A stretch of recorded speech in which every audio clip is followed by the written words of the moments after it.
the music. Thank you so much. Good evening, everyone. Thank you again for being here. And before we get started, it's always good to assemble ourselves and focus on what we're here to focus on, and that is government and making sure that it works for everyone, and especially not just thinking about New Orleans or the state of Louisiana, but the United States of America. So if you would join me, placing your right hand over your heart, I pledge allegiance to the flag of the United States of America and to the republic for which it stands, one nation, under God, indivisible, with liberty and justice for all. Thank you all so much. Ms. Camille? Thank you so much, Mayor. Before we get started, a few housekeeping notes to pass along to everyone. There are Vietnamese translation services for those who may need it right here on site. Please raise your hand and be recognized. There they are in the back of the room there. Also, just a reminder of why we're here. We are here to hear directly from you, the residents, on your priorities, of course, for the 2024 city budget. Mayor Cantrell and her administration, they've been hosting these meetings in each council district to engage with everyone, with the public, so that you're able to provide your input on how the city should allocate funding for city services and, of course, priorities. This meeting was designed to provide greater access to the budgeting process and transparency to ensure that city government works for you. Before we get into the budget presentation and before we get into the Q&A session, I would like to bring to the stage and introduce to you Reverend Willie Calhoun. Please come to the stage. Of New Israel Baptist Church and the Lower Ninth Ward Homeownership Association. Please give him a round of applause.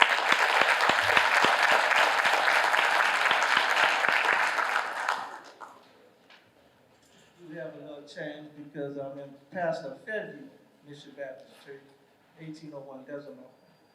If you would, I would like to just invoke God's presence in this place today. We thank God for all that has come out.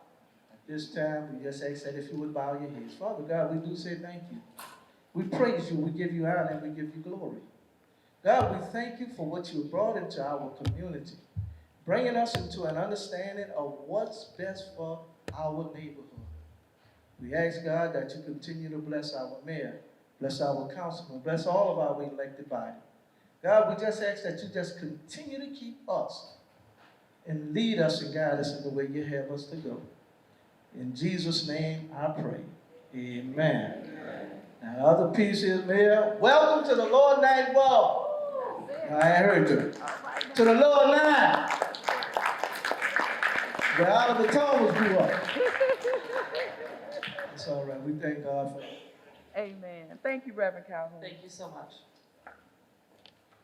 All right, before we get started, there are some guidelines on how the flow of tonight's meeting will go. I just want to reiterate how things will flow. The question and comment cards were provided to you ahead of time. If you do not have one, please raise your hands. There are people in the aisles who have question cards, should you need one, throughout the duration of the program. Please turn them into staff and they will bring them to me. We will ask the question to the mayor. Also, a lot of times we get questions about the same issue. If we get questions on the same issue, they will be grouped with others just like it, and they will be responded to only one time. I want to remind you to please keep your questions and comments concise, to the point, relevant, and please, for my benefit, please print clearly. Also, when we reach the Q&A portion, we will address all of the questions first, and then we will read the comment cards after that. At the end of the program, there will be a survey card that each of you will get. The city, of course, encourages you to please complete and submit it before the end of the meeting. As you're walking out, please submit the survey card. You're also encouraged to meet with some core department heads that are here in attendance tonight after the meeting has wrapped up. They will be in the lobby. And now, ladies and gentlemen, without further ado, to talk about the 2024 budget, I present to you the Honorable Mayor, LaToya Cantrell. Thank you so much, Camille. Mike. Okay. Good evening again, everyone, and thank you so much again for being here. Thank you, Ms. Camille, for joining our team with hosting, helping us host these budget meetings across the city of New Orleans. We know that tonight is the culmination of us going to each of the councilmatic districts, A and now through E, on this evening. I want to thank Reverend Calhoun. Thank you again for being here, your leadership always. And of course, Dr. Lindsay Moore for hosting us here at Martin Luther King Jr. High School. And all the staff, we want to say thank you. As Camille mentioned, tonight our focus is on the 2024 budget, so meaning moving forward. We know that the administration will be creating and building out the proposed budget for 2024 after these meetings, at which time we will submit that proposed budget to the New Orleans City Council, and you all know that the council passes the budget and by the deadline of December the 1st by charter, and a balanced budget at that. So this is about listening really to you all, those of District E, so that we can determine if our values and our priorities are aligned and where we may need to pivot or make adjustments if they're not. And so the budget, of course, is a living document and one that reflects our overall values as a city and as the people comprehensively. Without further ado, I want to not only thank Councilman Thomas for being here with us tonight, but also lending and giving him an opportunity to address you all directly as well. So, Councilman, thank you again. Give me some love. First of all, Mayor, thank you for honoring your commitment to last year's meeting was at Household of Faith in New Orleans East. You committed that the next meeting would be here in the Lower Ninth Ward, and you held true to that commitment. Give the mayor a hand, please. Thank you, Councilman. From Sister Street to Dubriel, from Holy Cross to back of Florida Avenue. Welcome to a neighborhood that has a distinct history as any in this community. We were not the wealthiest neighborhood maybe in this city, but our neighborhood represented proud businesses, proud homeowners, and proud people who lived in this community. The Lower Ninth Ward, in its history, is renowned for having one of the highest concentrations of home ownership of any African-American neighborhood with distinct boundaries, over 61%. The Lower Ninth Ward was renowned for having a community where when you talk about boutique businesses, small businesses, from Coleman's to Waggersback to Pike's and to Blake's, and all those businesses to Mr. Edwards' shoe shop, my cousin's drugstore, Miss Ethel's sweet shop, where we didn't have to leave our community to get something we needed in our community. And then lastly, one of the reasons why the city needs to honor this community is that when they first put that shovel in that canal in 1918, and when they finished storing the last piece of dirt out that canal in 1923, this is where the city grew. They added this part of the Ninth Ward. And though we used to have a saying that we from the nine and don't mind dying, it wasn't really about dying, it was about living. It was about living and fighting for our neighborhood, Jonathan. I'm sorry. It was about, I'm thinking about your brother, man, the Green family. And Reverend Calhoun, and for the folk who are down here, thank you guys, because Mayor, this proud neighborhood again has promise. It has people who are committed to it, and it has people who are here because they're part of New Orleans. Not cross the canal. We may be across the canal, but we only cross the canal because of the canal. Thank you so much, Councilman, for that, and great promise is absolutely right. That for the Lower Ninth Ward, that for District E, I would say across the board, and more importantly, for the city of New Orleans. And so, as I mentioned, this is a focus on the 2024 budget. And prior to us getting into questions or really fielding us listening from you, you telling us what your priorities are, what the needs are from your perspective, I really like to start by just giving a brief overview of kind of like where we've been. You all know we've lived through it. But sometimes it's like as we so focus on keeping going, we kind of forget how far we've come, and particularly the challenges that we've had to face as a city, and been able to face those challenges and again continuing to move forward and seeing progress even in the midst of challenges. I have to remind you, and as I always say, listen, 2 weeks in to this job, May uh, 7th, 2018, as I was inaugurated as your mayor, 2 weeks in, I was picked up from my home in a high water vehicle due to flooding in the city. And so we've come a long way, but not just that flood. You know, we have faced so many different things that we knew were coming or didn't know at all would come our way. Whether that's on the front end of us getting in here and seeing less than 1% of the money that was allocated to the city of New Orleans, and that $2 billion was spent due to the joint infrastructure work in the city of New Orleans.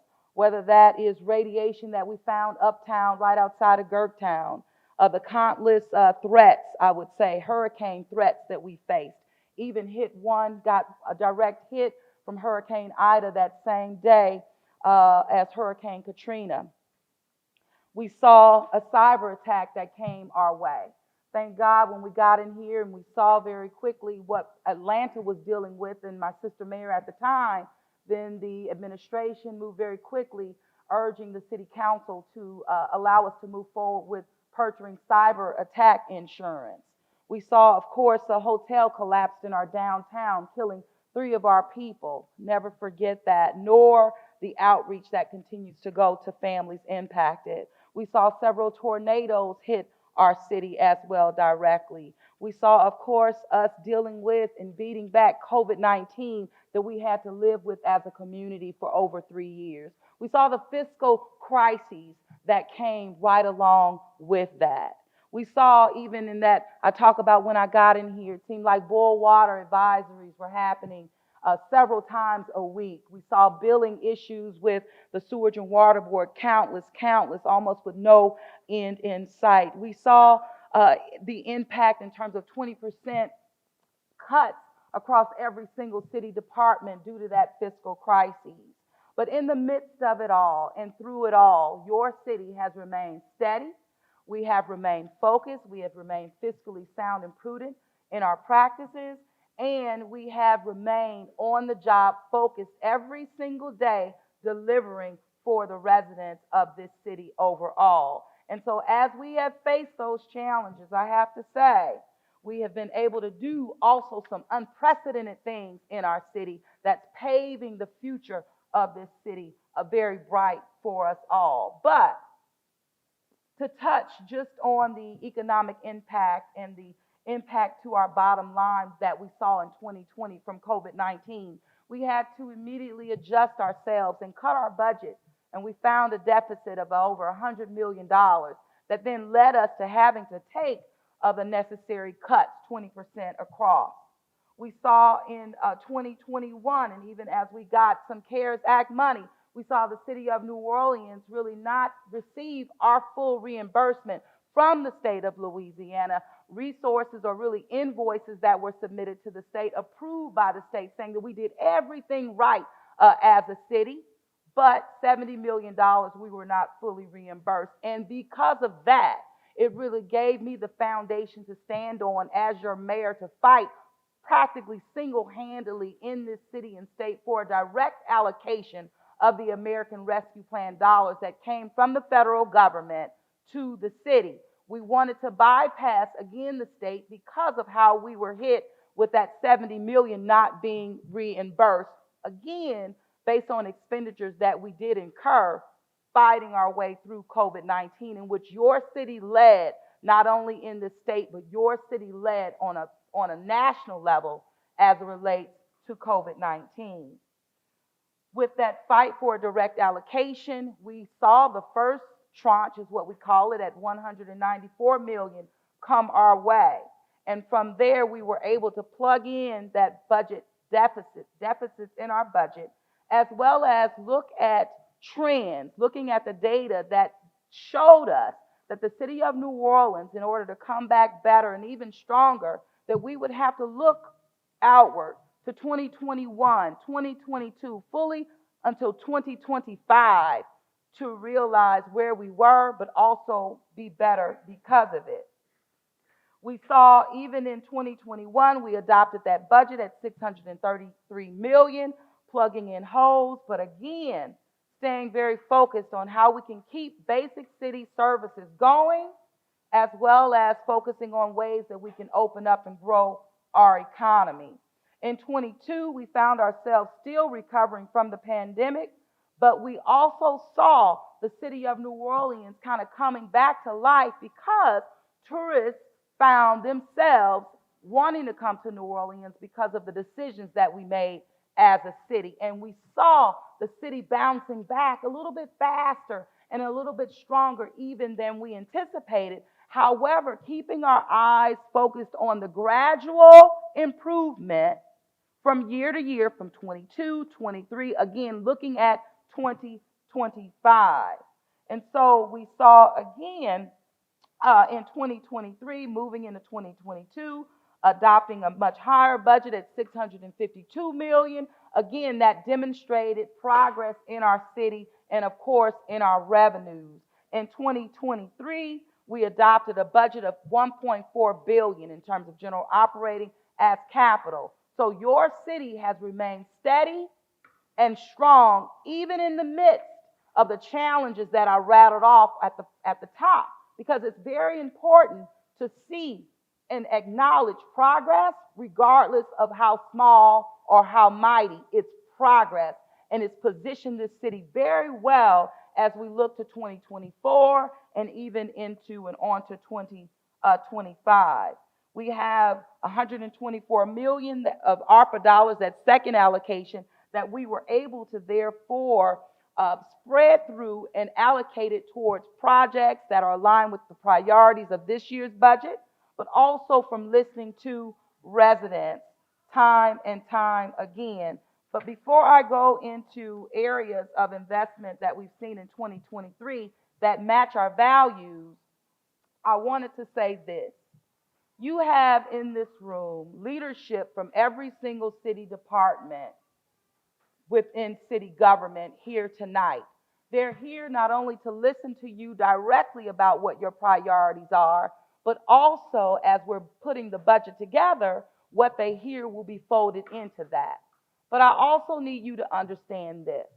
The same people that were in the trenches and on the front lines through all of the different challenges that I talked about are the same people that we depend on and will depend on to move this city forward. I don't know where I would be as the mayor if I didn't have loyal, dedicated public servants who answered the call to serve. And I want to ask you to join me in just showing them a little bit of love, because these are the same folks that as we build out 2024, the same people that we're going to depend on to do the work. And guess what? This also includes, again, as I mentioned, every single department, but we also like to start with police and fire and EMS and Homeland Security and 911 and 311, you name it, has been on that front line. And when you're serving on the front line, I need you to also understand that our families are right there serving right along with us. So without further ado, if you can join me in saying thank you to these men and women that I know I depend on, but quite frankly, we all depend on, because we need government to function and work for us. And with that, your city is hiring. We need good, dedicated people. And the city cannot work without people who answer the call to serve. And every department, we're hiring. And I bet as you talk about what your priorities are, it's those departments also that are hiring. So I encourage you to seek employment with the city. But as it relates to priorities and what we have put money in, of course, has been public safety. And looking at public safety always through the lens of public health. So that, of course, speaks to recruitment. It also speaks to retention. We've put in over $80 million for public safety in OPD alone, but this also speaks to investing in police, investing also in EMS, investing in OPCD, which is our 911 311.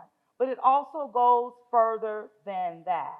It's investing $10 million into programs like Thrive Kids that we've heard over and over again from our young people who need mental health services and they need it now. So we put in $10 million over a period of 3 years so that young people in this city attending public school and the like can have access to and direct access to behavioral health because it's needed in the city of New Orleans. In addition to that, you know that we have launched our mobile crisis intervention unit at 1.9 million through our general fund. And we know that we have received over 290 calls, which grows daily. But these are calls that are being directed to providers that meet our people where they are relative to mental health services.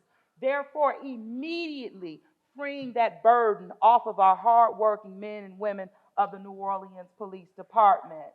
We also have put in an additional 450,000, sorry about that, as we focus on domestic violence in the city of New Orleans. Again, meeting our people where they are. Enhancing quality of life, that's something that we heard very loud and clear from the community, from the city residents, I would say across the board, as it relates to not just affordable housing, but primarily in the area of homelessness and our most vulnerable people, getting them off of the street. And again, I always say, with the intention of meeting them where they are, we brought on and hired our very own homeless, I would say, director of homeless services and strategy, Nathaniel Fields. He's here this evening as well, but not wasting any time, being on the street and really helping out in a very tangible way and working with our cluster of providers throughout the city. But we're working on a 10-year strategic plan to reduce street homelessness in the city and, of course, increase housing affordability. Everyone deserves quality housing. We're also working to decommission our homeless encampments that we have around the city with a direct to housing approach. Again, getting our people the services that they need. We've invested very heavily in the Office of Resilience and Sustainability. This really speaks very, just coming off of my meeting on Friday, my briefing, a federal briefing, and I would say our local briefing with Homeland Security. We were speaking relatively about heat, and now kind of moving forward, there will be a potential heat, I would say, declaration may be forthcoming because it's not going to slow up, and it is a matter of great concern and one that this city will have to address. Again, a challenge, but we are doing everything possible to do that. But relative to sustainability, this speaks to, again, our ability to, one, in terms of energy, renewable platforms, and the like, but the agricultural landfill, the solar farm that is a project that we have been able to not only create, but get approved by EPA as a project, and that allowed the city of New Orleans to move forward with buyouts of residents of Gordon Plaza. That's still moving forward, but again, unprecedented, and we were able to get that done. In addition, of course, to many other matters that we can bring up tonight, but also relative to EV charging stations. When I go across the city and I see vehicles charging, it means that, one, again, we're meeting our folks where they are, but we're moving the city forward as it relates to necessary services based on building not only for the future, but building it out right now. I know in District E, we installed 2 EV stations, Park and Parkways. In addition to that, planted over 518 trees alone in District E on neutral grounds, parks, and rights of way. Our updated climate action plan, it calls for 40,000 trees being planted throughout the city by 2030, and we're well on our way with that. The Office of Community Development just continues to leverage federal money through HUD. We saw $2.8 million in CDBG for our soft second mortgage program, and District E has been the receiver of the majority of those soft seconds throughout the city of New Orleans, putting our people into homes, again, meeting them where they are. We invested over $41 million in city subsidies funding 14 affordable housing projects with 1,500 units underway. We've invested, of course, in our infrastructure. Will continue to be a top priority, one that is built into our budget.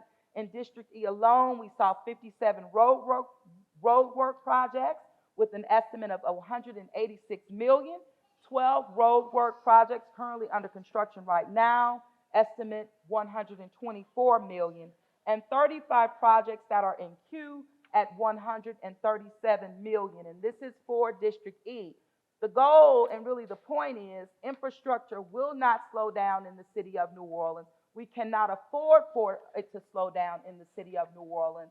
And so while we've had some pain points along the way, we have learned, we pivoted, but we're keeping the work going. We did not stop even through COVID-19 when we saw cities across the country brought their infrastructure work to a halt. We couldn't do that. We couldn't afford to do it because monies are on deadline in our city and we need to move it along. In addition to that, we saw a heavy investment in ITI, meaning our technology, over $2 million in infrastructure there, to our network, our security upgrades, and of course, increased capacity. The cyber attack thrusted us into these investments sooner rather than later, but they're much necessary and needed, and we're going to continue to put resources where we know that it has to be. Infrastructure, again, is something that we will not stop focusing on. So I talked about housing, I talked about quality of life, I talked about infrastructure, I talked about public safety, and of course, economic development. Growing jobs and opportunity in the city continues to be a top priority. Building, again, capacity within our people in the city so that they can reach their fullest potential. This also speaks to our cultural community. We've seen an unprecedented amount of dollars going directly into our culture bearers, bypassing marketing our folks. We are using those dollars now to invest in the people who we at one point only marketed. So that was from the Fair Share Agreement, one that we fought to get these dollars in 2019, and we've been putting the dollars to work. Over $7 million alone over the past 2 years, and we'll continue to do that. But we've also seen film in terms of production. The city of New Orleans has really cemented our place in that. We're fourth in the country, only behind LA, New York, and Atlanta. We know that strikes are going on now, but the city of New Orleans, again, continues to see this as a viable economic driver, as we saw in 21, as we saw in 22, and even in 2023. I want you to know that the film tax credits, as you should know, were extended to 2031 by the state legislature, and this is, again, a big deal for this industry. You know that the city of New Orleans has found itself on many publications lists as the best and the fastest growing city in this country. And what they say is that if we continue to focus on these areas that I mentioned, that we will also continue to see our revenues grow, but our city grow. We have to grow in order to survive, and we know this city was built to sustain hundreds of thousands, and we can grow right here in the lower Ninth Ward and, of course, in District E. So without further ado, I want to turn it over, I would say, to Ms. Camille. She will go through questions that you may pose to me or even comments. But again, this is about your priorities as we focus on the budget for 2024. So with that, Ms. Camille. Okay, Madam Mayor, the questions are coming in, and we will begin with this. When will the grass in vacant lots get cut? And when will the streets be finished getting repaired? When will the vacant houses get torn down? Okay, thank you very much. One, it's going to be an ongoing progress in the city of New Orleans in regards to streets. As it dates back, you know, we are a community and a city that lives on water. So with that, we have to continue to invest in our infrastructure. And what my goal is, you know, I got 800 in about 30 days in my term. And really, my goal is to ensure, and our team's collective goal is to ensure that we have a maintenance schedule, one that lives with this city long term. As we're doing all of this investment work in terms of infrastructure, we're wanting to build out a maintenance schedule, again, for future leadership so that we know when a street should be online to get repaved and the like, and or pothole and the like.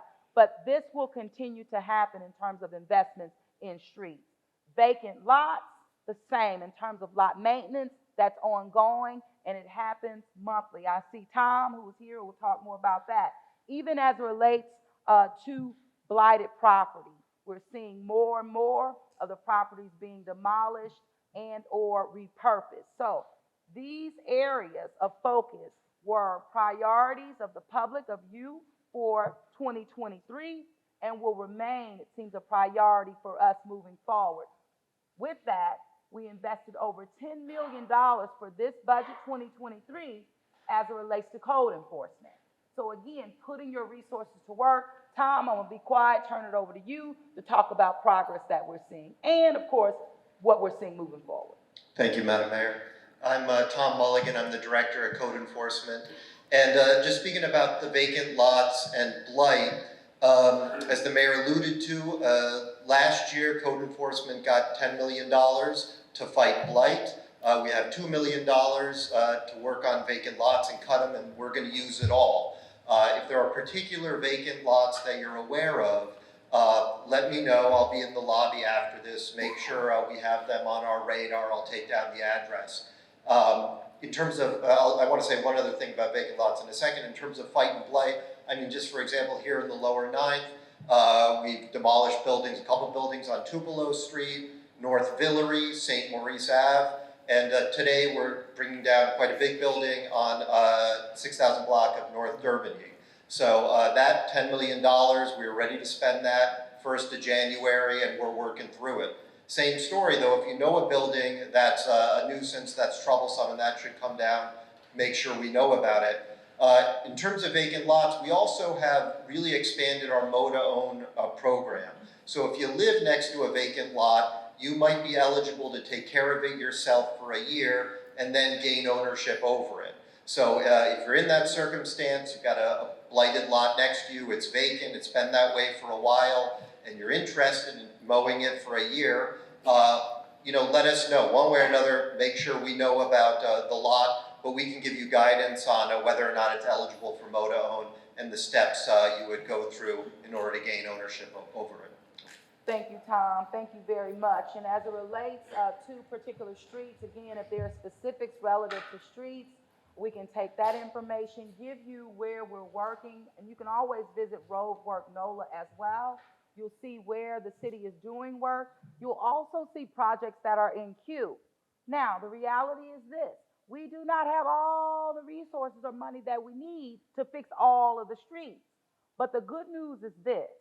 We have been able to fully document areas of need throughout the city, and particularly we have many that have gone through design phase, for example. So the city of New Orleans is very well positioned to get additional money from the federal government in regards to the Bipartisan Act.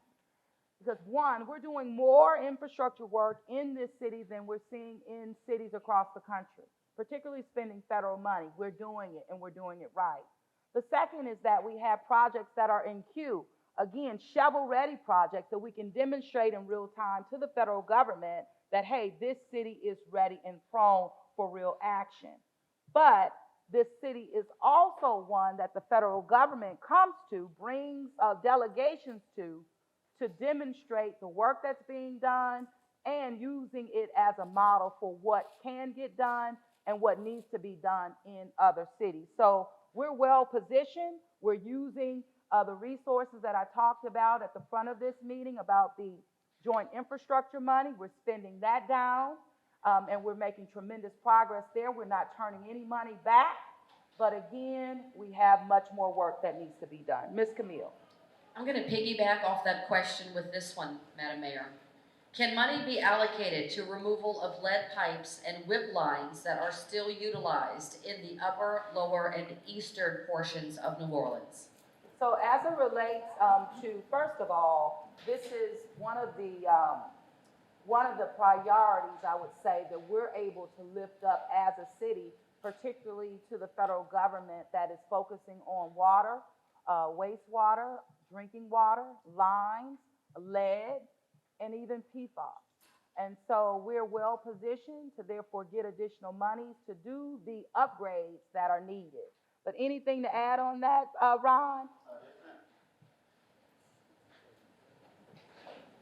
Thank you, Madam Mayor, and my name is Ron Spooner, General Superintendent. Just want to piggyback just for a couple minutes on what she indicated relative to the LCR, which is the lead and copper rule. So again, the federal government has implemented draft lead and copper rule that will come into effect of October of 2024. So what the Sewage and Water Board is doing now, as part of our smart metering program, which I believe the mayor may have expound just a little bit on that, is along with the smart metering program, we are looking at programs trying to apply for grant money from the federal government as well as state money, utilize the state revolving fund to come up with a way to replace lead service lines, not just within the public right of way, but also on the private property. So it is a little tricky. There's some legal ramifications associated with that. I shouldn't say ramifications, but legal issues we have to deal with in replacing lead lines on private property. So again, it's going to be a partnership, private-public partnership with the Sewage and Water Board and those homeowners. So again, it is a work in progress.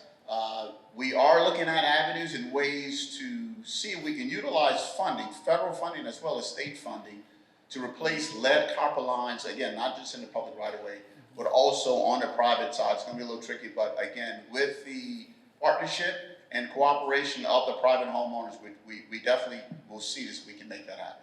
Absolutely, and the city of New Orleans, because of the investments that we're making in infrastructure, and particularly along these lines that we're talking about, we're one of the first cities literally in the country that are going to have to adhere to the mandates that EPA has put forth.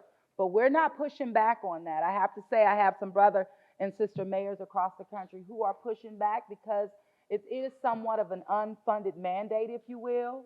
But there's also ways that the federal government is saying that they will work with us in order to get this done. And of course, the city of New Orleans has joined the lawsuit in terms of PFAS, that will help us as well.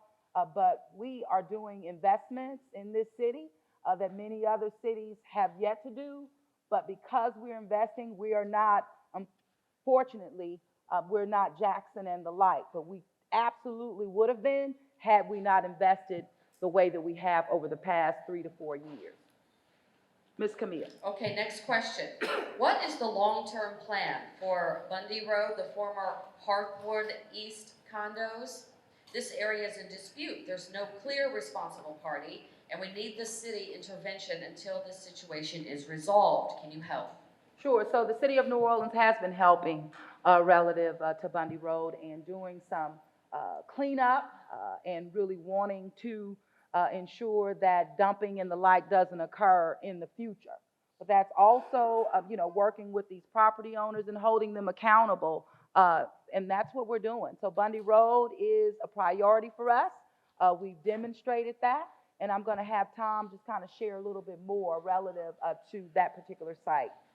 Yes, ma'am. So, in fact, Bundy Road came up last year during these budget meetings, and we committed then to demolishing 2 long-standing, badly blighted complexes, and that was completed earlier this year. And so, as far as that part of that area is concerned, those remain in private hands. And if there's a development that we can support as the city, we have our economic development team standing by to help the private owner do that. That said, we are always looking at the possibility of auctioning off properties that were blighted, that we put a lien on for the demolition we did, and that lien, if that lien goes unpaid, then sheriff sale, as we call it, would be an option. So always we want to work with the owner, we want to work with the developer to try to bring something like that into commerce, but we also have this backup option of sheriff sale if that becomes appropriate. Thank you, Tom. Next question.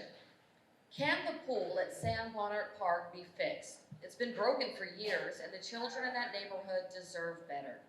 Sure. So that is on our radar. I know we are wanting more and more of these projects to come to fruition with resources, particularly bond money and the like. We're being very creative, but I have to say, we have had to redirect some bond money to the purpose of building a mental health facility for the jail at the mandate of a judge, a federal judge. So while we came to you all and we asked you, to give us permission to sell bonds, to sell over 500 million, you all said yes. We immediately went out to sell in 21. We saw those activities, meaning the sales happening and the investments occurring.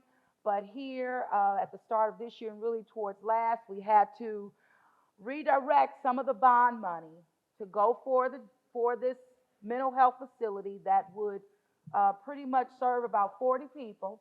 And it's something that the administration as well as the council, for the most part, that we are in agreement that, of course, if this was for a general population of people, we need a mental health facility in our city, no doubt about it, but it needs to serve all, meaning those who need it, those who are incarcerated as well as those who are living, free out in society. And so that's where we are. But I have to say this, we have been holding this money in a bucket for that mental health facility, but time is not, I would say, on our side. There are deadlines to even spending bond money.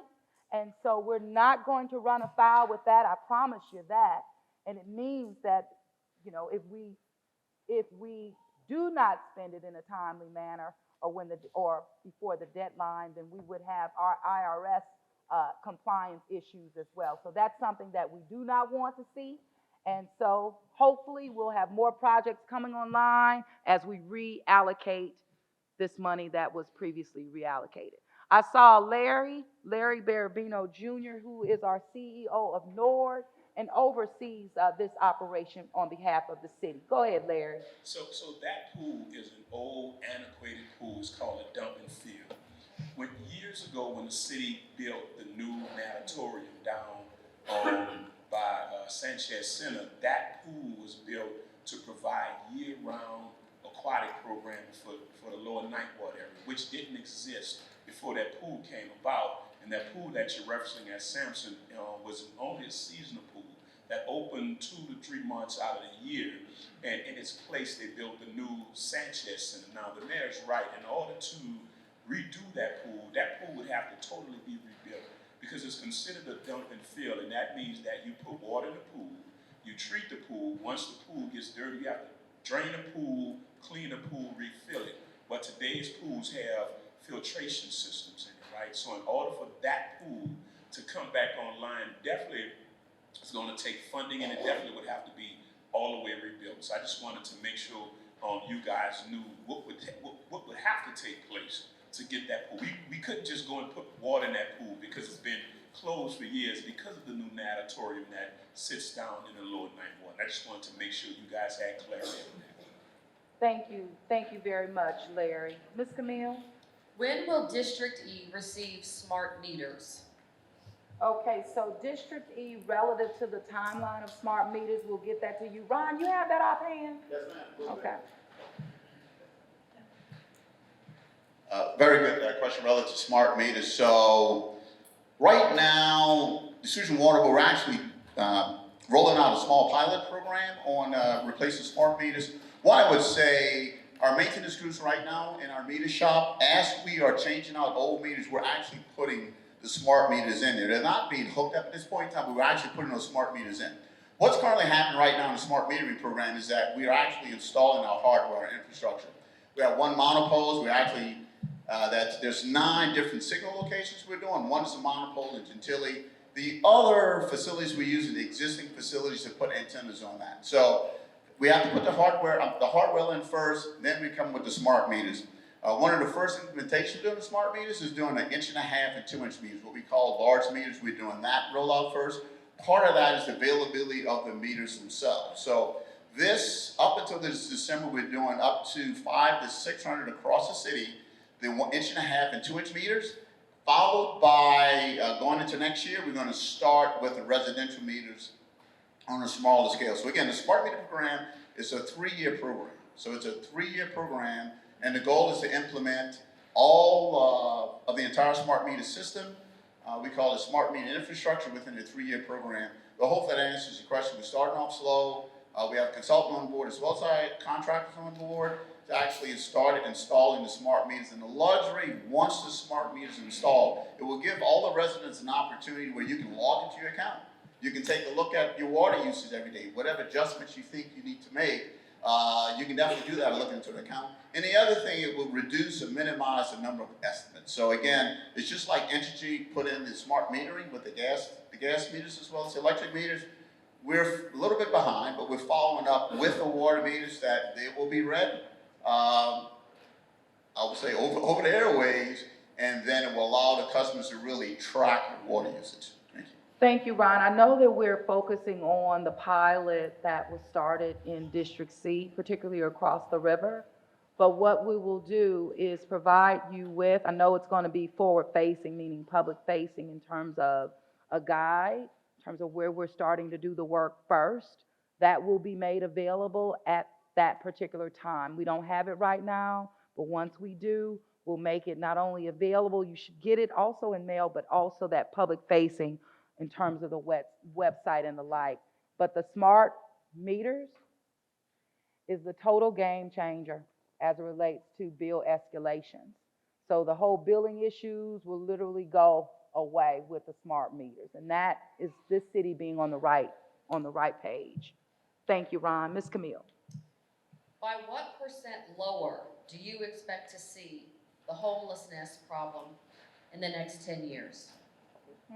That's pretty tough, huh? Nate got up, and I'm going to have Nate come and give his perspective from the ground.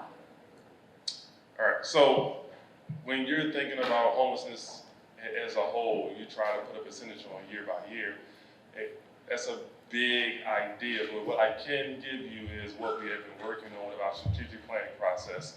And that will come into effect once we start bringing on new housing and also looking at different ways to get people connected to housing that currently exists. For instance, if I go in right now to any major encampment within New Orleans and I identify individuals who want to be connected to services, on the back end I have to find out how long they've been out there, can they be attached to a voucher, and how quickly can we get them to move? Does anybody in here know, by raise of hand, how long it takes for somebody to get connected to a voucher? All right? It's 2 individuals, 3 maybe, who raise their hand up. Let me educate you. It takes a person 12 months to get connected to a voucher, right? So in order for you to become chronically homeless, you have to be homeless for a year's time. If not, you have to be connected to another system to be able to get connected to housing services. So to try to put that in perspective for you, everybody's situation will be different. However, what we can do is start looking at national plans, and that's what we're doing now with our strategic planning process, that fit for the individuals that we're serving in New Orleans, which is unique to itself. Any city that you go to, I've been to several, they have a uniqueness to their homelessness within that community. Here, the uniqueness is that a lot of persons who need a lot of affordable housing and lack of thereof. And then for us to be able to get in front of that, we have to be very creative about how to get those persons connected to those services the correct way, but also ask for more federal services to be given to the city for us to be able to get in front of an issue that is larger than New Orleans. Okay? So right now, we're doing a strategic planning process. We're also looking into how to get people connected to services, but we are also meeting the people where they are. I am physically going out to the encampments every single day, addressing every single individual during this heat wave and getting them bottles of water, checking to make sure they're okay, and also offering them shelter services. We are doing everything we can. We're right on track to where we need to be at. However, on the back end, we have to get new housing in place, which we've already started the process of doing so.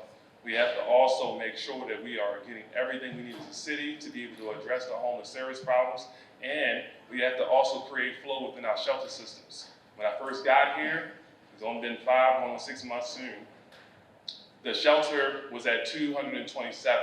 It has a 346 capacity. I was told that it would never reach over 300. Today, the shelter is at 334 persons within the shelter, which means we only have a handful of beds that is left. The shelter is working, but in order for it to be truly a great shelter, we have to create flow out of the shelter, and that is the part that we're currently working on with our Office of Community Development.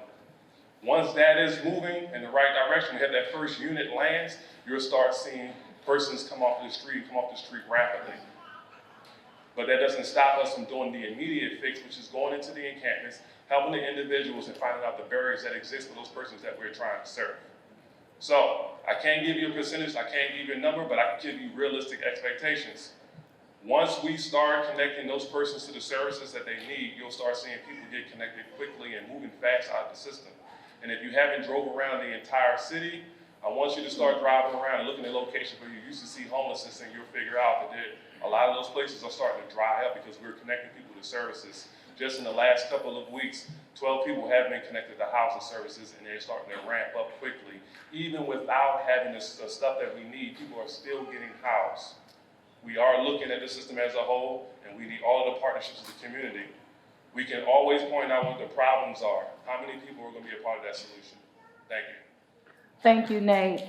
And I'll also just thank you so much, Nate. And I'll just really remind you as well that the majority of the resources that we have as it relates to homelessness, to housing and the like, are federal dollars. And they come to us through HUD from the federal level. And even when you heard here recently in the year where Unity won or was awarded by HUD $15 million for homelessness. Well, Unity is that provider for our region. So it's not the city directly. We also have to go through Unity. So when Nate talked about that process, that 12 months and the like, it's not a process, quite frankly, that we manage ourselves, but it's one that we have to work within that is defined by the federal government as well as the state of Louisiana. And so we're continuing to do the work. Nate is right on. You can drive around. If you can see where we're seeing some of the encampments, again, are dying off, which is a great thing. But at the same time, you also still see the need. But I'll say this, when I'm going and I'm in other cities around this country, I'm like, wow, this city is doing far better, I think, than we really, I guess, give it credit. You know, it can be so much more worse than other places that I know that I've visited and working with my brother and sister mayors across the country. But we're working, we're leaning in, and I'll have to say thank you again for that bond sale because, again, unprecedented. It was the public who allowed this city to carve out 25% for affordable housing. And it's also ways that Ms. Johnson Brown, and her team are utilizing resources coming from the federal government, as well as money that we're activating towards bonds to deal with housing across the board. So thank you. Next question. When will Charbonnet Street, when are they going to see full reconstruction, and then specifically 1720 Charbonnet Street?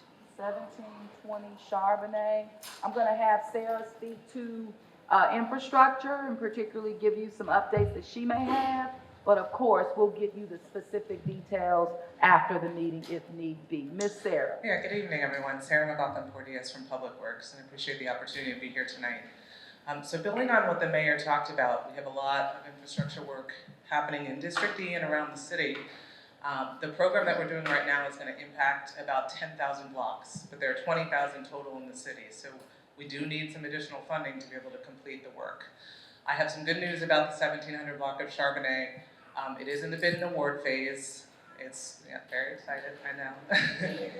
The project includes about 20 blocks, full reconstruction blocks. So you're going to get totally new streets. That means not just the surface, but we're also going to be addressing the subsurface utilities. So it takes a little while to get the contract executed. I would anticipate work's going to probably start early next year. One other thing I want to mention, all of our contracts now are task order based, and it basically means they're much more efficiently run. The city has more control than it's had with previous contracts because we limit the number of blocks that a contractor can work on at a time. And I think this is really significant. And what you're gonna see and what you're gonna, it's just gonna be a better experience for residents during construction. We're gonna be able to give you more predictable schedules. And again, I'm very excited about this change. I think it's a really positive one. The other thing I wanna mention that the mayor touched on earlier, we're doing all of this incredible work, but how are we gonna maintain those assets? And one of the things that the mayor, I appreciate her foresight, is on asset management. And we are in the process of developing an RFP for our future asset management system. So we already had a contractor by the name of Cyclomedia come in and collect every asset in the public right-of-way. So we now have data sets for every single asset, from catch basins to streetlights to pavement condition. And the next step is issuing this RFP for the software that is actually gonna get us a true asset management system. And as the mayor said, it's gonna be able to tell us, okay, you need to maintain this street light at this time. You need to address this pavement condition at this time. And it's really gonna set the next administration and future administrations up to properly maintain our assets going forward. Absolutely. Thank you, Sarah. And Councilman Graham, come on up and get to the mic. The 1700 block didn't make sense the way it was done before. The streets around it, when they were fixed, it actually created a funk where water would actually go to that area. So Wesley, my office, and myself have actually been out there several times. And for the last year and a half, we fought to make sure it was being a capital project. It had been left out all those years before, but the way it was constructed down there, if it had been considered when they did the other streets, you would not have created the pool there for water ran into the property. So thank you, Sarah. Thank you, Garen, for allowing me to get it done. Absolutely. And as Sarah mentioned around the asset management, like this is huge. It really is to be able to maintain. But you should also know, this year we had to purchase, thank God for this infusion of ARPA money, we were able to purchase en masse in terms of fleet. And for multiple departments, of course, public safety and the like. And we have been needing to do that for decades. But as we have been able to purchase fleet, we're making sure again that we have a maintenance schedule in place as well as a replacement schedule in place that can live with this city long term. If you know a police car, how long it's on the street and how long, we should also know when it needs to be replaced. And even vehicles, whether it's code enforcement and the like. But that's what we're putting in place right now. So again, stepping and moving in the right direction. Sarah mentioned that it's going to the bid process. The good news for that, and I will say right now, is that we are seeing things kind of change a little bit. We went through a period in time over the past year where we would get maybe one person, contractor would bid, or two would bid, and of course we would have to go back out, or they would be overpriced, meaning over budget, anywhere from 47% to 98% over the budget. But we are seeing things kind of get back into alignment and more people are bidding. So that's a good sign. So progress. Ms. Camille. I just want to springboard off that, Mayor, and some of these have very specific addresses, so Sarah, you might need to come back up one more time. Okay.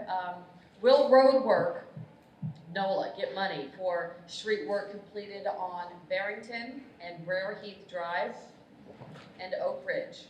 Also, can the city use ARPA funds to work on public safety issues on Bundy and Lake Forest Boulevard? So the city is using ARPA funds to work on public safety around the city of New Orleans. And anything specific to that particular area, I would say we can work through some and be creative in ways that we can help improve the public safety aspect of it. But ARPA money is being utilized for public safety across this city very heavily in NOPD. Ms. Sarah. Yeah, so the streets that were mentioned are all part of the Little Woods Group 8 project. This project has been challenging for many reasons. It's a project that's been under construction, as many of you probably know, for more than 3 years. It's one of what we call Wave 1 projects. So what happened was we had to do a lot of upscoping during construction. And so that meant a lot of blocks were sitting out there for months at a time while we were going through the process to add additional scope to those blocks. So it's a project that has almost 200 blocks, so as you can imagine, this created a lot of issues. The other thing I would say, we've definitely had a challenging contractor. This contractor has a few different projects around the city, and it's something we are definitely addressing. We know there have been a lot of quality of life issues on this project, and we really want to get it wrapped up. So the good news is, I think there is a light at the end of the tunnel. I'm not going to tell you an exact date, but what I can tell you is that the contractor is out of time as of August 31st. So as of August 31st, that's when we can start charging liquidated damages, assessing liquidated damages on a daily basis for every day that they have not completed the project. And we are really, Joe Threat, who heads up infrastructure, for the city, he has taken a really hard stance in terms of how we deal with contractors. And we need to use every tool in our toolbox, and they need to take it seriously. And if they're not going to treat the neighborhoods, in which we all live well when they're working, then they have to go. So know that we are really taking it seriously. This is one of the projects that's been lingering for far too long, and we're working hard to get it wrapped up. Yeah, no, thank you, Sarah. This is one of our command construction issues. Again, as Sarah mentioned, we have utilized this contractor on several projects throughout the city, and we've had similar issues throughout the city. Also, when she mentioned upscoping, many of these projects that were in queue, even prior to 2018, they went through design, and they were waiting to therefore move forward. Well, when they went through design, that was fine, but when we actually started to do the work, the contractors then found some unforeseen conditions and or where areas may have sank a little bit, further, because the project was just waiting some years, if you will, before going to construction. These are just challenges, again, that we face and we move through them. Ms. Camille. Is there any truth that the interstate will be built from St. Bernard Parish through Florida Street in the lower 9, causing the flood wall to be moved up to North Galvez Street? No.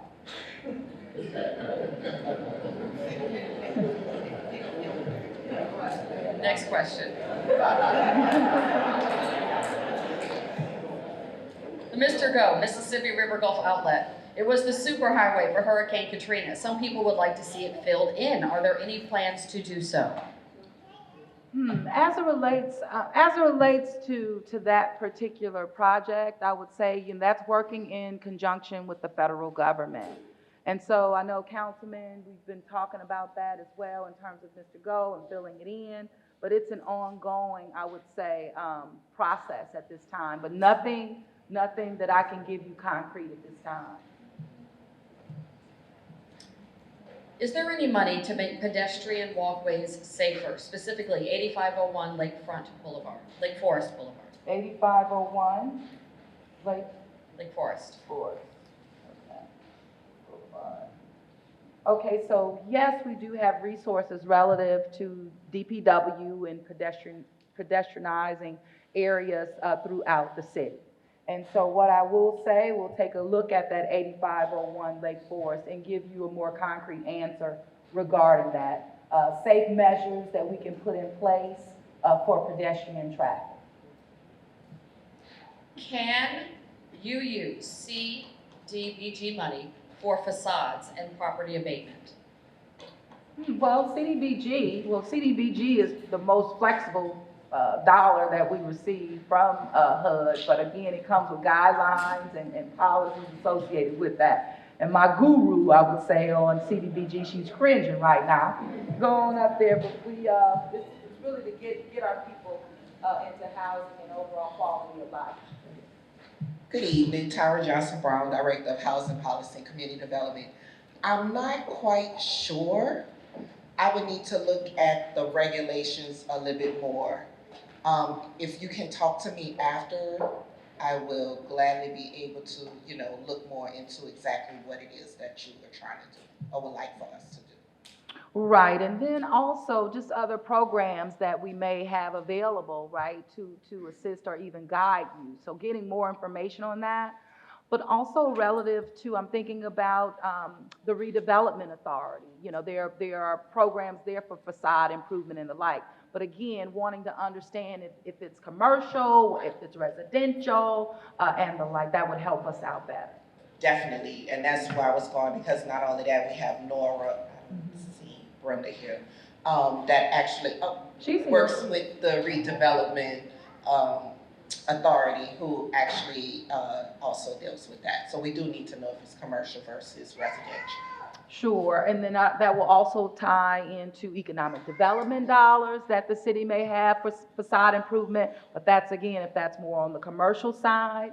So let us know a little bit more and we'll provide you with better information. Thank you so much. Ms. Camille. Can you please provide an update on the promised Target storefront in New Orleans East? Also, there is a blighted property previously known as Sassafras on I-10 Bullard Service Road. It's directly next to demolished La Quinta Inn. Will this get demolished? Thank you for all you do. Okay, thank you very much. We'll look into Sassafras. Tom is coming up, so he may have some intel on that. You know, that La Quinta Inn site has been a priority for us. The Target store, Target is very much interested in the city of New Orleans and even multiple locations. Unfortunately, the site that we were all hoping would be utilized or repurposed has been purchased by Goodwill. And so Goodwill kind of bought us out on that, not us, because the city doesn't own the land, but I mean, I'm talking about our partner relative to Target. So we are continuing to engage. They're more excited. They really, really want to be in the city of New Orleans, and they're not giving up on us, and we're not giving up on them. We have routine meetings with Target leadership as they have been even on the ground, but I'm not going to give more about it, because even when I shared it with you, somehow it was misconstrued in the media and then had an impact right on the ground, and a bidding war happened with Goodwill and Target. So that's all I'm saying on that. One thing I just wanted to correct, somebody asked me, I made a mistake, I apologize. Somebody asked me about Bundy Road earlier, and I was thinking Cindy Place. So Bundy Road is going to sheriff's sale. That is, I think, 8 lots total, about 20 acres. We're still cleaning it up, so we're taking all the tires off. We got something that's going out to bid any day now. But what we're looking at right now is the best way to auction that property off. Zoned, I believe, single-family residential, and so we're gonna think about the best way to get that into the hands of a developer, but one way or another, Bundy Road is going to sheriff's sale, and that is a priority development opportunity in New Orleans East. As for Sassafras, I am aware of Sassafras. I believe the reason we didn't demo Sassafras was because it was involved in litigation when we did La Quinta Inn, but that's worth following up on, so I'm going to take another look at that one tomorrow. Thank you, and I see Councilman. Yeah, just Target's lawyers are still in discussion about possible locations in the east or some other site, so there is ongoing discussion. The Goodwill Industries, they were our top choice, but they had the money to buy the property, so they purchased the property to expand their business there. One of the good things that's happening in New Orleans East for people who are out there shopping and going to restaurants and doing business, there are several new businesses, Madam Mayor, that are at capacity. The people who live in the community have been so strategic about supporting the businesses in the area that other potential retailers are looking at those businesses' successes. One of the things we can do is we can complain about what we don't have, but we can also support the businesses that we do have. And when they look at those numbers, we're becoming more and more viable. There's some restaurants out in New Orleans East that are doing unbelievable well. So let's start to support the businesses in our community, and then that'll be a driver for getting the businesses that we want in our community. Absolutely. Thank you, Councilman. And just to his point, we're just seeing even those businesses, some just step it up, clean it up. We're seeing that Walgreens, for example, looks beautiful. So again, we're just wanting to encourage more investment and of course our people to help us with that as well. Ms. Camille. Is there an update on Bayou Phoenix? The update on Bayou Phoenix that I will give you tonight is that the NORA board The board should be voting, I believe it's the 14th, Ms. Brenda, is your board meeting, and you will be moving forward with site control with Bayou Phoenix. And then also, there will be a presentation that Bayou Phoenix will make at that board meeting. And it's my understanding that they will focus on the master plan overview, of the programming and the phasing of the plan, in addition to proposed financing and DBE and workforce development. That is what is to be expected at the board meeting August 14th, and that is the NORA board. Anything you need to get me straight on, Ms. Brenda, or add? Okay. Thank you, ma'am. All right, so that is the update by you. Madam Mayor, any updates on Lincoln Beach?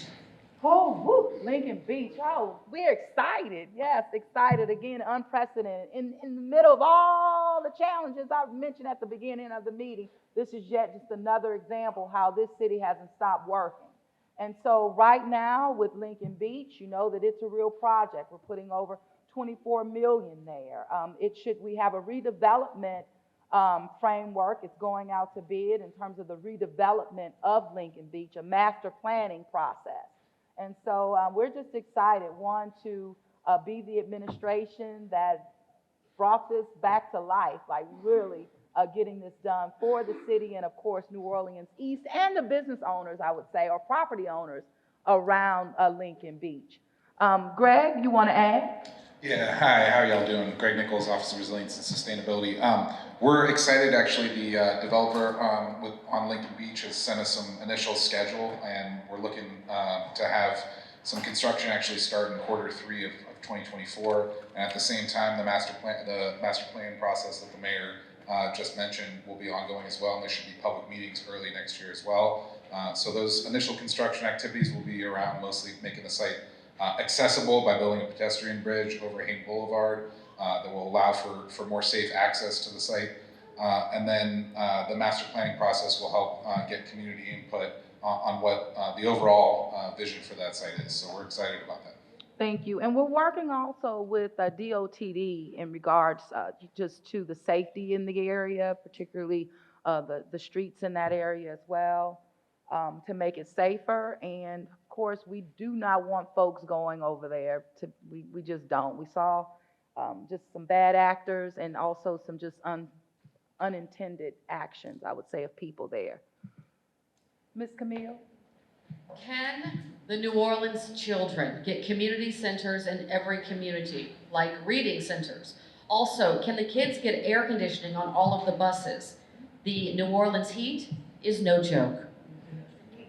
Yeah, well, the New Orleans heat definitely is excessive, and as I mentioned, we are looking at emergency plans right now relative to how we will have to respond as a city in real time to the challenges that this heat is presenting to residents as well as the city overall.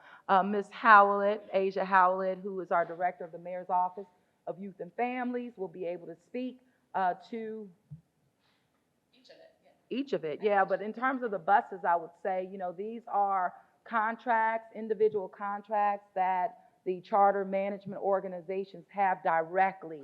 And so we do not, you know, manage that at all, but definitely we can advocate relative to early learning and reading opportunities. I'm gonna turn it over because we have plenty. So I do want to reiterate what Mayor said about the advocacy part around the buses though. Making sure that your school and that charter network and NOLA PS are hearing about that. I have a meeting with them on Friday, so I will reiterate that. But I think the more voices to really put a stake in the ground to say that it's unacceptable for those conditions to exist are going to be really important from all points of view. So I will definitely take it to the conversation, but I do also encourage your schools, your school charter network, and also NOLA PS to hear that formally in writing would be best. In terms of having spaces in every community for our young people, I do, and I know y'all know this, but I do want to go ahead and plug NORD and our public libraries. About NORD in particular, I want to say I recently was at Treme, And in that space, I saw them doing ballet, they were doing swim, of course, they were doing all these different things, dance, that I think people sometimes put in the back of their mind and forget about. But one thing that I can say about Nord, and in particular Johanna, who's over programming, they're incredibly responsive.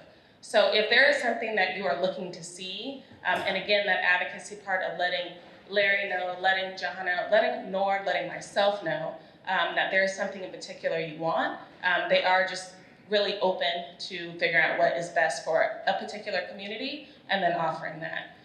Additionally, I'm going to add that the Youth Master Plan is a 10-year roadmap that has been put together by community, our Office of Youth and Families, along with two other major organizations that focuses on our impact on young people.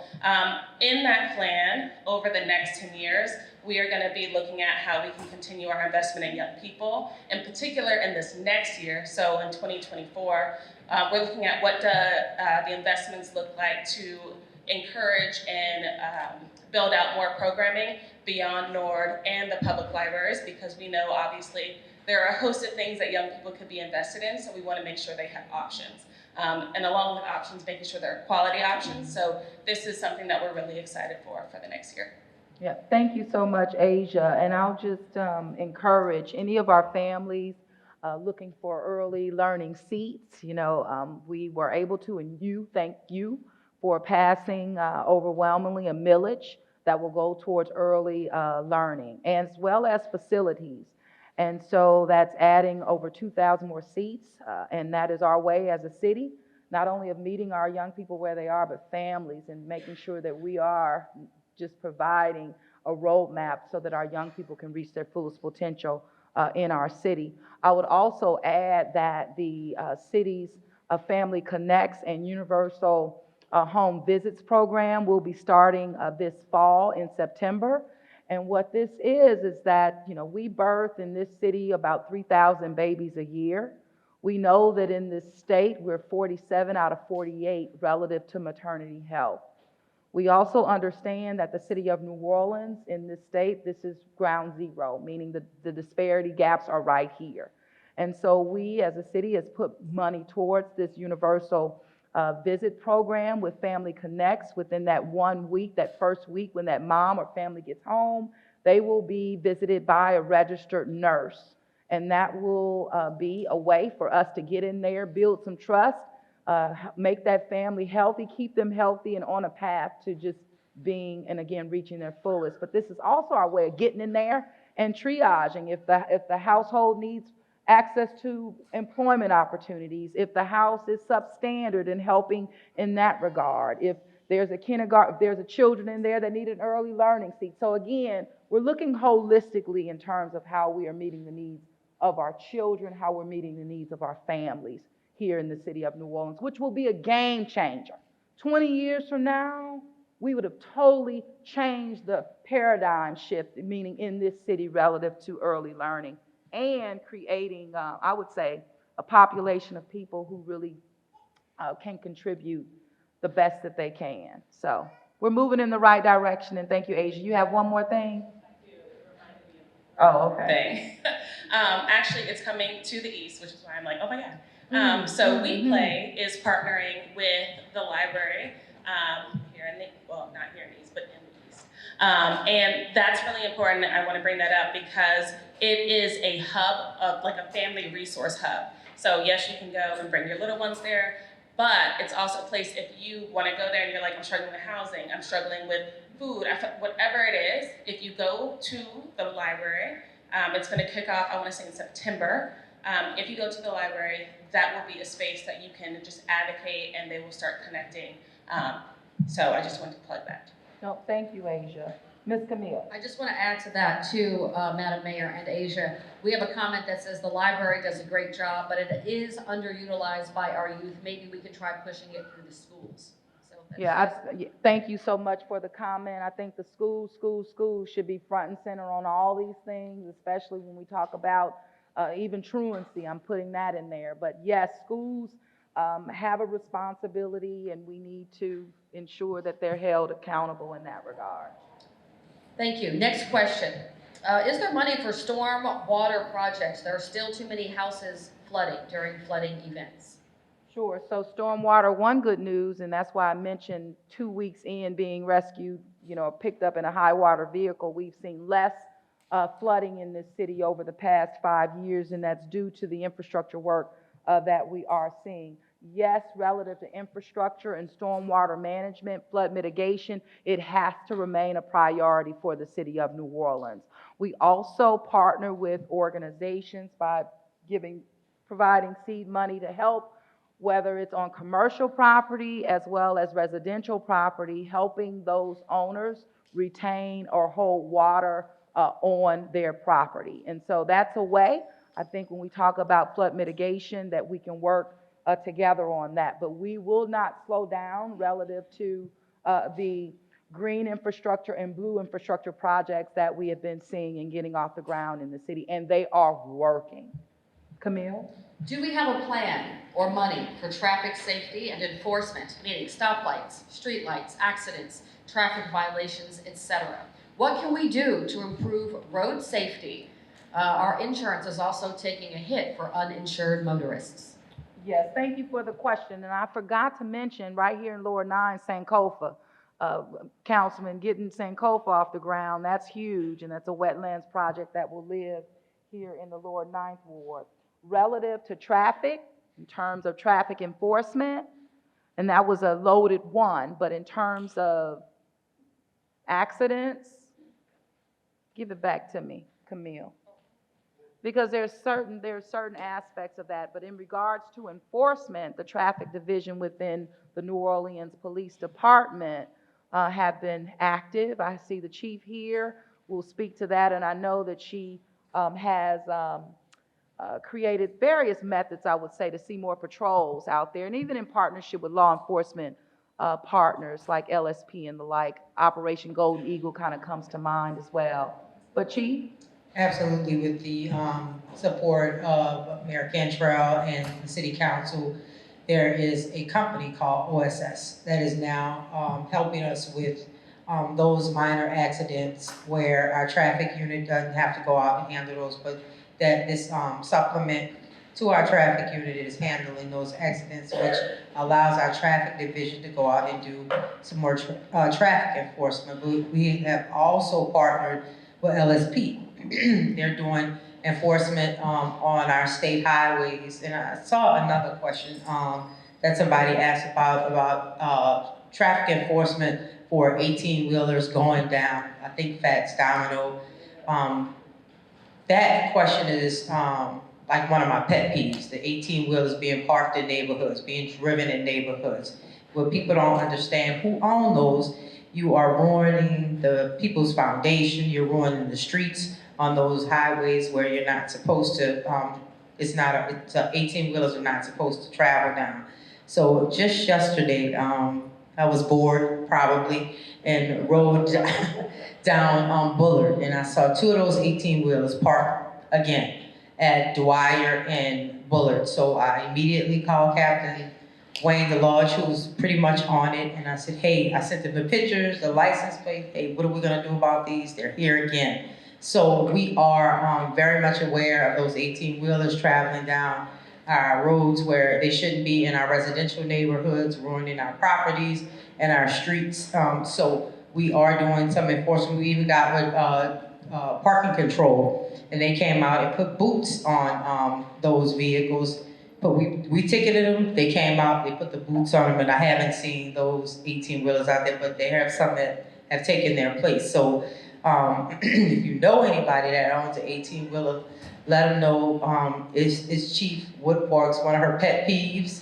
And so every time I see one, I'm taking a picture. There's one around the corner from our house parked in a very residential neighborhood. So we are doing traffic enforcement. We are working with parking enforcement to address those issues. And again, we're collaborating with LSP. We have our traffic unit that's out enforcing. We're also encouraging our officers that are working in patrols to do a lot of traffic enforcement in between calls. Thank you so much. Thank you so much, Chief. And we have also installed and will be installing even more license plate readers throughout the city as well, in key areas. There's also a question, Madam Mayor and Chief, about Lincoln Beach and police patrols. Did we want to talk about that? Yeah, we can. This is another, I kind of referenced it a bit when I talked about Lincoln Beach in terms of the safety there and working even with DOTD. But, PD Chief? Again, it's an area that is under development right now, and our best advice to people who want to go in that area or just want to see up, just for now, please let us continue the work that we need to do. It's going to be a beautiful site. I know once we complete all the work, and we're asking people to stay out that area, but to make sure that we are staying out the area, there are patrols going out there frequently in that area, near the Little Woods area, making sure nobody is going in that area on Lincoln Beach, because it's not really safe. You know, there's not a real safe way to get there. Actually, the path there is really dangerous. We had to go back there for something, and they had to open the flood wall in order for us to get back there. So it's not easy to get back to that area. You can get hurt back there. So I'm suggesting please don't go back there. And if you are back there, probably gonna see one of our police officers and might have a little issue with trespassing. So my suggestion, please don't go into that area until it is fully developed and everybody will be welcome. You'll have that bridge, that's easy access to that area, but we're always gonna have patrols in that area, making sure people don't go in that area and they stay safe. Thank you so much, Chief Woodfork, and just reiterating that we've given out information and warnings and say, please do not visit. Next question. Do you know what the Lower Ninth Ward Green is going to do with the money they receive from the state legislature? The Lower Ninth Ward Green? Green, 2.9 million. I can get that for you. I know that there were several different projects that are tied to that 2.9 million. And I don't have all of the various projects in my mind at this time. Councilman, do you know them all? Yeah, I believe St. Cope is in there as well, but we will give a more comprehensive list. But you have, state legislatures. I mean, in terms of passing this past session, they went to crime cameras, license plate readers, the early reporting center, just multiple things, St. Cofa. So it's an array of projects that will be funded. We'll get you that information. When will lights on the interstate be repaired? There are currently no lights on the overpass on Alvar Street. Yeah, this continues to be a challenge, I would say, for the city of New Orleans. One, with the tampering of conduits along the interstate. It is one also that has just prompted us to work with the New Orleans City Council, and recently have the council passed legislation that would prevent anyone who's, the scrap metal just walking up and easily being able to exchange that. We do believe that that will have an impact, but overall, it's an issue with vagrancy. But in addition to that, even with the contractors that we've got on, we're also working with DOTD. I had a meeting over a week ago regarding this as well, help in this area. And Sarah, I see you up, and we have our contractors that's on board and just move forward. Streetlights have definitely been a challenge for us. I'll start with some good news. We're just coming up on a year of having our contract in place with All-Star, and they've repaired about 4,400 streetlights around the city. So they've made some excellent progress. It does include some on the interstate. And right now we are finalizing the new contract, and so we're looking forward to having a smooth transition to the new contract. And you may or may not remember that last summer we had about a 4-month gap where we didn't actually have a contract, and that's what led to, exacerbating outages that were already there. So the good news is we're right now at 96% operational around the city, and ultimately our goal is to be at 98% and to be able to maintain that. So I'm very pleased with the progress that they've made, and I'm looking forward to making more progress. Now, on the interstate, as the mayor mentioned, theft has been an ongoing issue, particularly in New Orleans East. It's affected, as the mayor mentioned, some of the electrical conduit on the high rise. We've also had theft of entire poles around the Mead Street area. So we are addressing it. We were able to get about 50 lights turned on in the Morrison area pretty recently. We are working with Entergy to rebuild the electrical feeds on either side of the high rise. And I think in the next couple months, you're gonna see some significant progress out there. This is one of the priority areas once we get the new contract underway in the next few weeks. So again, it's an ongoing challenge, and you know, we're working with our contractor to come up with some innovative solutions to try to make it a little bit harder, you know, to cause these outages going forward. Absolutely, and even, you know, budgets being frozen in the future. We had an impact when that budget, DPW's budget was frozen. And, you know, every action brings forth a reaction, and that brought forth a hiatus in terms of when we were able to move that contract forward. But all is good now, and the way I would say is in our front. Ms. Camille. Government has failed the majority of the Black community. How will the new budget change life in New Orleans for the Black community? Okay, so as it relates to the budget and the resources that are not only generated in our city and also the partners with the federal government, we will continue to focus on overall quality of life and through the lens of everyone. And of course, focusing on where the disparity gaps exist in this city and being non-apologetic about how we focus on housing and affordability and workforce development and training opportunities and taking care of our families and children. I think we rattle off many different opportunities, even when you think about early learners. That was specifically, I would say, for our community that is detached mostly from early learning opportunities. Even when you think about maternal health, for example, this is a way, and talking about where the disparities exist, it is in the Black community, but getting in those homes and meeting with that mom and those families when they bring that baby back within that week, that is meeting people where they are and will be transformative. It just goes on, but do not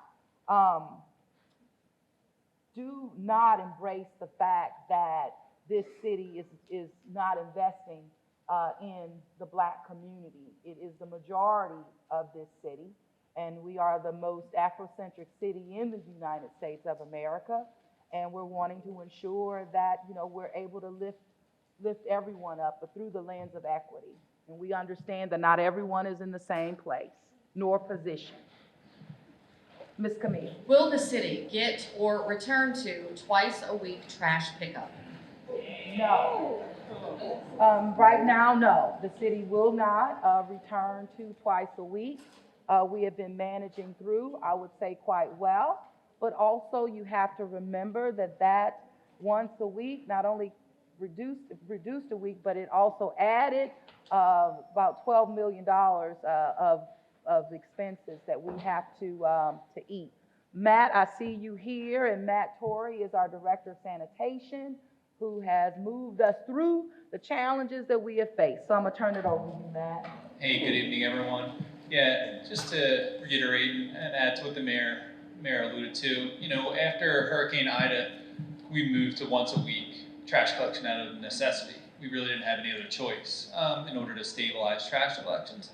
But as we move through that process and look forward to new solicitations that happened in 2022, we really looked strategically at what was best for New Orleans going forward. And I think we saw the rising costs that were coming down the road when it came to solid waste collections. You see that in New Orleans in our new contracts for once a week collection, we're paying significantly more for those new contracts, and you see it across the state as other parishes are doing that. But we also had to look ahead to what was down the road for us as well. We have the other half of the city, which is currently out for RFP right now.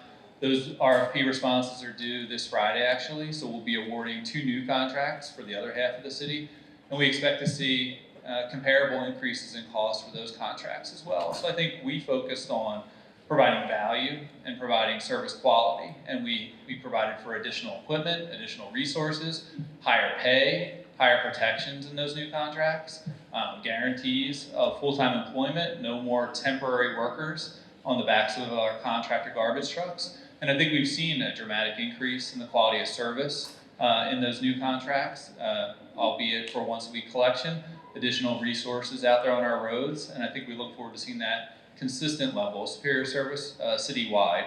come 2024 with the award of our new contracts. Yep, I agree. Thank you so much, Matt. And we're going to move forward. Ms. Camille? In New Orleans East, it is indeed necessary to have a full-service DMV. The DMV in Metairie is not New Orleans. Any plans? Well, there's a DMV office in New Orleans East, but that is state, right? And it's something that we can absolutely advocate for if there needs to be improvements there relative to DMV and services in terms of the Department of Motor Vehicles. The site of the Plaza Shopping Center has been abandoned since Hurricane Katrina. What are the plans to put the area back into commerce? Sure. So the plans relative to the Plaza site is one, again, that we're working with developers to bring that back into commerce. Right now, I call it monopoly money. It's about $24 million that's owed to the city on that parcel. But we're wanting to, attract developers, also working with partners like the Regional Transit Authority, looking at that site. That could be a multimodal hub in terms of a transit center. I've always advocated for that. If we get a partnership like with RTA, then we can also expand services relative to like I always called it a town center type of concept where residents in New Orleans East would have somewhere to go to access city services where they live. And so just looking at it holistically from that lens, but it will require just a number of partners so that we can make the project work, but utilize that land even as an incentive for redevelopment. So not looking at the developer to pay the city $24 million, but only looking to advance it in terms as an incentive for redevelopment. What efforts or monies are being utilized to draw new businesses to District E? So the Office of Economic Development and also in partnership, I would say, with NOLA VA, but standing up programs to help businesses not just start, but to help those businesses scale as well. New Orleans East, I love talking about it in regards to business development because that's where we're seeing, I would say, the growth in the East, and particularly in areas that we're growing in the city in terms of bioscience and technology and engineering and wind, and it's happening in New Orleans East. NASA Michoud, as you know, we're growing that out. We had Gulf Wind, a company that came to New Orleans a little over 2 years ago and started, but they've scaled up. They have been purchased by General Electric, and they're building wind mills that will go around the world. But that's happening right here in our city and in New Orleans East. And we're just seeing, again, the leverage, and I think the councilman spoke about this as well in terms of businesses that are growing and wanting to, again, start more in the footprint of New Orleans East. But economic development continues to be a priority, and it really is about partnership in order to spur the level of business growth that we want to see in the city. Propel Park, potential $110 million investment, broke ground on that several months ago. Secretary Granholm and the windmill project as part of the Biden effort where GE would make those tips. That's a multi-billion-dollar effort. Vondo, the lithium battery maker, and just in the last couple months, more permits have been issued for boutique shops and restaurants and small businesses in the East, as many other parts of the city combined. So I'm just telling people, come out there and drive around and look at the shops and go to the restaurants. But this is also a sign of the false narrative that people who live here even have on a community where they don't, because they're not out there actively supporting those businesses. They're asking when businesses are coming that are actually opening up every week and every month. Also, we have the largest reduction in violent crime. If you look at the map, take a look at the crime map. That narrative about crime in New Orleans East doesn't fit the reality, especially when you look at New Orleans West, which is the rest of the city.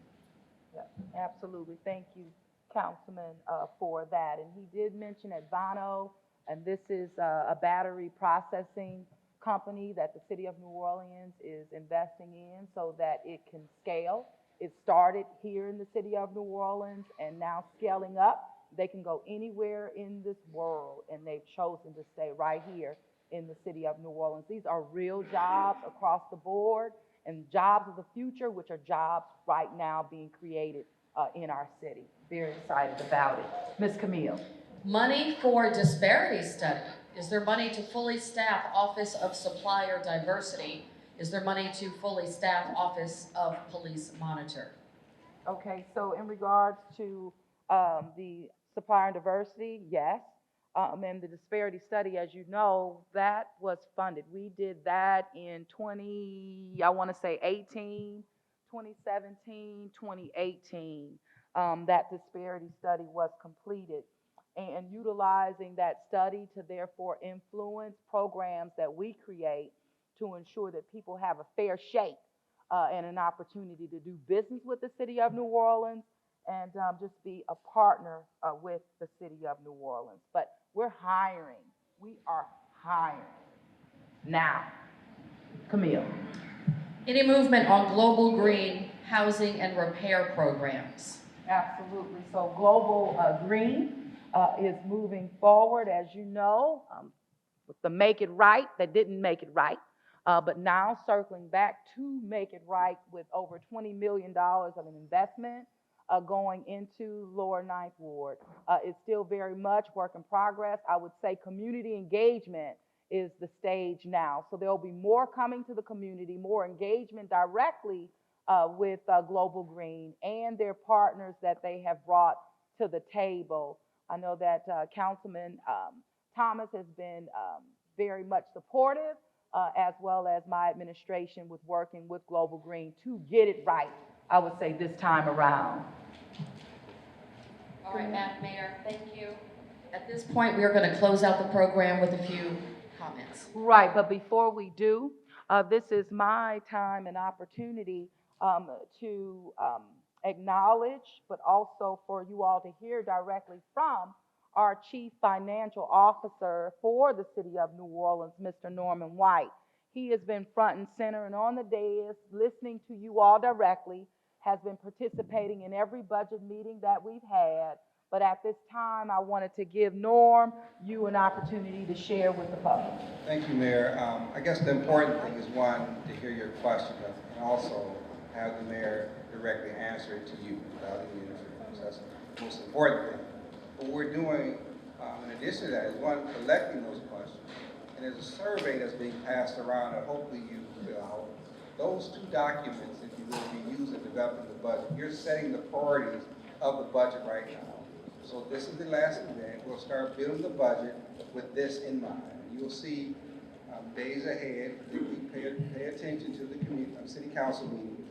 We'll develop a book. We'll talk about the responses that we heard today and also how the budget is laid out that reflect exactly how you see those priorities should be. But for me to you, so thank you for being here, and certainly I appreciate you. No, thank you so much, Norm. And then I also just wanted to thank once again everyone for participating this evening. And more importantly, just thank the men and women that I depend on every single day to make government work for you all. And so thank you so much. You've been participating in all budget meetings. This is our last one. I really wanted to have awards and all this kind of stuff for folks who came. Now I come into the office with all these big ideas, you know. And then they like, well, man, I don't know if we can pull that off in a few minutes, you know. But let me tell you, if I was Oprah, I'd be like, and you get a car, and you get one, and you get one. But I'm not, because I'd probably be the first one to get me one. I can't. But let me tell you, we are all on the front line serving, and I just thank you so much for what you do every single day. And just as I started, when we're on the front lines, our whole family is right there serving with us. And I think, Asia, you were the example of that tonight. So thank you all so much. Yeah. And Ms. Camille, your final comments from the public, and Councilman, anything you would want to say? I'll take my final comment. I'll take the two-door, Madam Mayor. Thank you. All right, Madam Mayor, I wholeheartedly support you and your administration, especially on platforms such as Nextdoor. Next comment. Today showed me a very positive view on the city, making a lot of progress. The fair, the resources outside was simply awesome. The different offices helped many of the residents of the lower 9th Ward. Every department was represented. Wonderful. Thank you, all of the staff that made this a success today. Thank you. I speak for all of the residents. Thank you, Oliver, Councilman Thomas, and Madam Mayor for helping today. God bless you. God bless our city. Amen to that. Let the church say amen. All right. Well, thank you all again, and thank all of our partners and employees. We couldn't do any of this without you. We don't do it without you. So thank you. And have a good evening.